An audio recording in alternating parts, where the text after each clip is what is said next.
नमस्कार। एक शिक्षक होने के नाते ये मेरा सौभाग्य है कि मुझे काफ़ी ऊर्जावान और गतिशील विद्यार्थी प्राप्त हुए।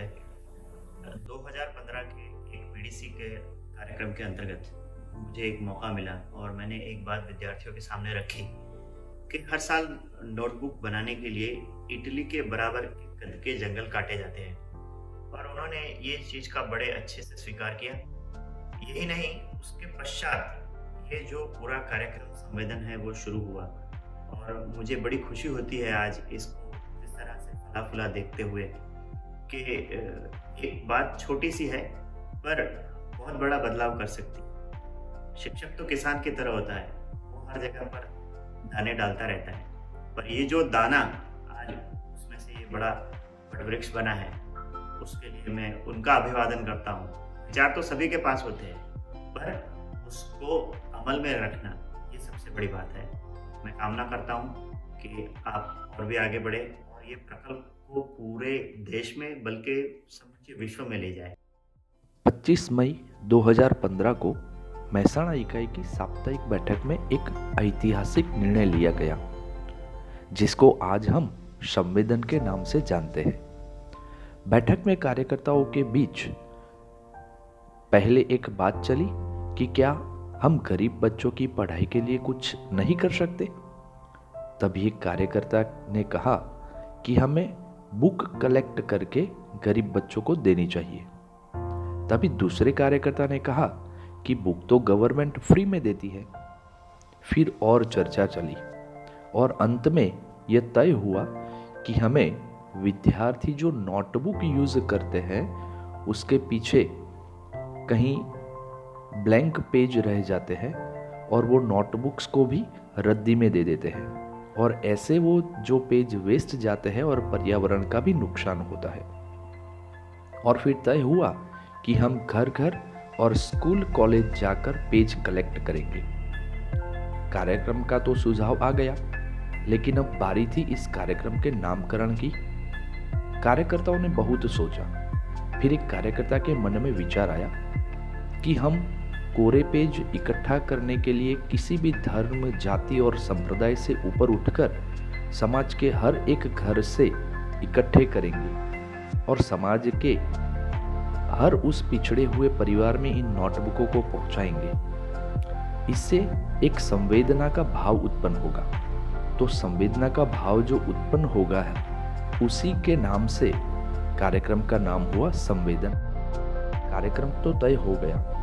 अब बात आई प्रचार प्रसार की। उसके बाद इस कार्यक्रम के प्रचार प्रसार पर ध्यान दिया गया और नगर में उस समय रामनवमी की रथ यात्रा होती है। उसमें एक संवेदन का टैब्लो रखा गया, जिससे पूरे शहर को पता चल गया कि संवेदन कार्यक्रम होने वाला है। फिर प्रेस कॉन्फ्रेंस हुई और बड़ी बड़ी सोसाइटी में जाकर प्रमुखों के पास पोस्टर के विमोचन करवाए गए और स्कूल कॉलेज के ट्रस्टी, प्रधानाचार्य, आचार्य के पास जाकर संवेदन कार्यक्रम का पोस्टर का विमोचन करवाया, जिससे सभी को कार्यक्रम की जानकारी मिल गई। अब अच्छी तरह प्रचार प्रसार तो हो गया। अब बात आई पेज एकत्रीकरण की। फिर क्या, कार्यक्रम का मुख्य टास्क था घर घर जाकर पेज इकट्ठा करना और हमारे कार्यकर्ता भी लग गए और लोगों के बीच जाकर देखा तो प्रतिसाद भी बहुत अच्छा मिला और पहले ही साल बहुत मात्रा में पेज कलेक्ट भी हुए। पेज इकट्ठे हो गए, उसके बाद कोष भी एकत्रीकरण हो गया। अब सबसे बड़ा काम था पेज को सेपरेट करने। पेज कलेक्शन अभियान पूरा हुआ, फिर कठिन टास्क था उसको रिवाइंड करवाना। रिवाइंड करने से पहले उनको अलग अलग साइज के हिसाब से कार्यकर्ता ने उसको सेपरेट कर दिया। फिर उसके बाद उसको रिवाइंड करने के लिए भेजा गया। इतनी मेहनत के बाद नोटबुक बनके तैयार हुई। नोटबुक्स बनके आ गई। अब बात आई लाभार्थियों की शोध की। फिर अभियान चला लाभार्थी शोध का, जिसके तहत रोज सुबह जहां मजदूर इकट्ठे होते हैं वहां जाकर उनको संवेदन समझाया और उनके बच्चों की नाम की एक सूची तैयार हुई। और फिर स्कूल में जाकर प्रधानाचार्य से भी जरूरियातमंद छात्र की यादी भी ली। फिर एक कार्यक्रम में उनको सबको बुलाकर नोटबुक का वितरण किया गया। उसके बाद भी जो नोटबुक बची उनको आसपास के गांव में जाकर जरूरियातमंद के बच्चों को बुला बुलाकर नोटबुक दी गई। पेज एकत्रीकरण होने के बाद बात आई कोष एकत्रीकरण की। उसके बाद अभियान था कि कोष को शहर में अलग अलग दुकान, ऑफिस और शोरूम में जाकर इकट्ठा करना। हमारे कार्यकर्ता उसमें भी लग गए और अलग अलग शोरूम, ऑफिस, दुकान में जाकर सबके पास थोड़े थोड़े और पैसे लेके अपनी एडवर्टाइजमेंट देने के लिए उनको समझाने लगे। यह कार्यक्रम में सभी बच्चों को बुलाकर नोटबुक दी गई और उसके बाद भी जो नोटबुक बची उनको घर घर जाकर, आसपास के गांव में जाकर एक सर्वे करवाया और जो जरूरियातमंद बच्चे थे उनको घर जाकर नोटबुक दी। संवेदन का कार्यक्रम यहाँ खत्म नहीं होता। जिन जिन बच्चों को हम नोटबुक देते हैं उनका एक परिचय पत्रक भरवाते हैं और उनमें उनकी जन्म तिथि भी डलवाते हैं। उसके बाद जिन बच्चों का जन्मदिन आता है उन्हें घर जाकर हम जन्मदिन की बधाइयां भी देते हैं। ऐसे ही ये संवेदन कार्यक्रम 2015 से मेहसाणा में चलता है। उनको सफल बनाने में जितना योगदान हमारे कार्यकर्ताओं का है उससे बढ़कर समाज का भी है, जिससे यह कार्यक्रम सफल हो पाया। 2022 में यह कार्यक्रम मेहसाणा जिले के सभी इकाई में हुआ, लेकिन साथ में राजकोट, कर्णावती, सुरेंद्रनगर, गोधरा, नवसारी इन शाखाओं में भी ये कार्यक्रम का आयोजन किया गया। I'm super excited actually to share my experience about being in charge for the first year of Samvedan project, getting the spark from personality development camp and making a game plan for the project in weekly meeting. I remember that I shared my experience in that meeting of how my mother used to make notebook at the end of the year from rest of the blank pages.